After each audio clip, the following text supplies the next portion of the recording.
Syekh Ibnu Athaillah As-Sakandari, Al-Hikam pasal 13. Resiko hati yang keruh. Bagaimana akan dapat bercahaya hati seseorang yang gambar dunia ini terlukis dalam cermin hatinya?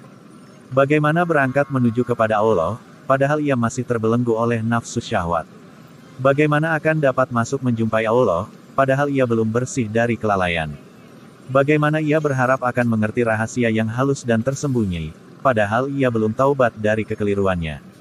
Syarah dalam hikmah ke-13 ini menjadi kelanjutan hikmah sebelumnya, 12, yang menerangkan tentang pentingnya uslah, sedang hikmah 13 memperingatkan uslah jasad tubuh saja tidak akan ada artinya jika hatinya tidak ikut beruslah, hatinya masih bebas dan dipenuhi 4 perkara. 1. Gambaran, ingatan, keinginan terhadap benda dunia, seperti harta, wanita, pangkat jabatan. 2.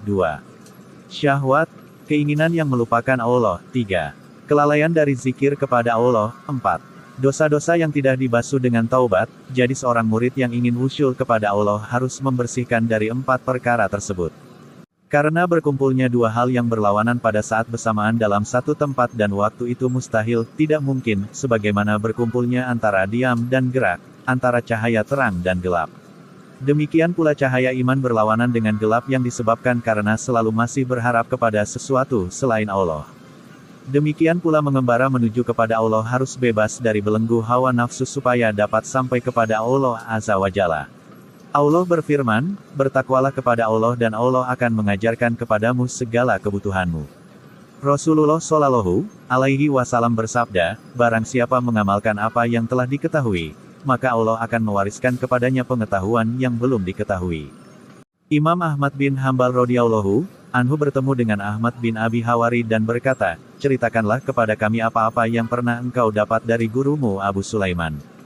Jawab Ahmad bin Abi Hawari, bacalah subhanallah tapi tanpa rasa kekaguman. Setelah dibaca oleh Ahmad bin Hambal, subhanallah. Maka Ibnu Hawari berkata, aku telah mendengar Abu Sulaiman berkata, apabila hati, jiwa, manusia benar-benar berjanji akan meninggalkan semua dosa, niscaya akan terbang ke alam malakut, kemudian kembali membawa berbagai ilmu yang penuh hikmah tanpa memerlukan lagi guru. Ahmad bin Hambal setelah mendengar keterangan itu langsung ia berdiri dan duduk di tempatnya berulang-ulang sampai 3 kali, lalu berkata, belum pernah aku mendengar keterangan serupa ini sejak aku masuk Islam. Ia sungguh merasa puas dan sangat gembira menerima keterangan itu, lalu ia membaca hadits, men amila bima alima waratsahu lahu ilma ma lam ya'lam. Barang siapa yang mengamalkan apa yang telah diketahui, maka Allah akan mewariskan kepadanya pengetahuan yang belum diketahui. Bersambung pasal 14.